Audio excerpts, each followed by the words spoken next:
Ömrəli Safqozun Qaraçala qəsəbəsində yaşayan İbrahimov Ağasəlim. O başlarından durmuşam namaza, durub görmüşəm addımımı atmağa sudan yer yoxdur. Sizdən xahiş olunur saat 5-dən bura telefonlar dayanmayıbdır. Sizdən xahiş olunur gəlin buna bir əncam qurun. Salyan rayonunun Qaraçala qəsəbəsinin sakinləri su kanalında suyun artması səbəbindən ciddi fəsadlarla üzləşiblər. Vətəndaşların bildirdiyinə görə suyun səviyyəsinin yüksəlməsi nəticəsində onların həyətyanı sahələri, evləri, təsərrüfatları su altında qalıb. Sakinlər bildirirlər ki, bu barədə Fövqəladə Hallar Nazirliyinə məlumat versələr də indiyədək heç bir tədbir görülməyib. Nəticədə bir çox vətəndaş təsərrüfat işlərini davam etdirə bilmir və ciddi maddi zərərə məruz qalıb. Zərər çəkən sakinlər aidiyyatı qurumların problemin həlli üçün tədbir görülməsini və onlara köməklik göstərilməsini istəyir. Məsələ ilə bağlı qarşı tərəfin də mövqeyini işıqlandırmağa hazırıq. Daha ətraflı video süjetdə. Görmürlər.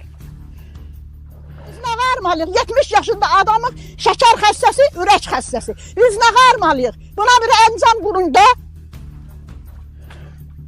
Fövqəladə Hallar Nazirinə xəbər vermişəm. Elə deyir gələcəklər, gələn yoxdur. Pomidorun parı kimsə, kredit götürün parı kimsə, hamısı batıb burada. Heç kim gələn yoxdur. Baxın üzünə. Hər nömrəmdən zəng eləmişəm. Evdə neçə dənə telefon var. Nömrələr bloklanıb. Zəng də eləmək olmur. Deyir 15-20 santı sudur. Onunla nə olasıdır ki?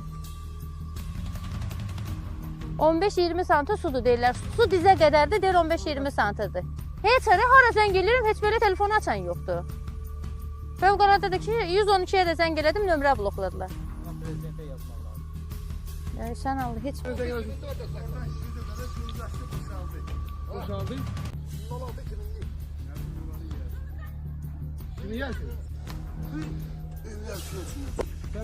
Ne videosu var məndə? Atarım mən videosunu da. İdarəsində transformatorda suyun içində qalıb, təhlükədir. Hər an tok mənbəyidir. Tok vura bilər hər an. Bağ-bağça hamısı batıb, aidiyyatı qurumlar buna baxmır. Paniklər, həyətyanı sahələr hamısı qalıb suyun içində. Evlərin padvalı hamısı dolub suyun içində, bir də adam baxmır buna. 80.000 işçil suyun altında qalıb, 80.000 də işçil. Cəmiyyətin işi gücü ilə dolanışıb onunla, kənd cəmiyyəti. Biz imkan versinlər, sonra cəmiyyət dolansın.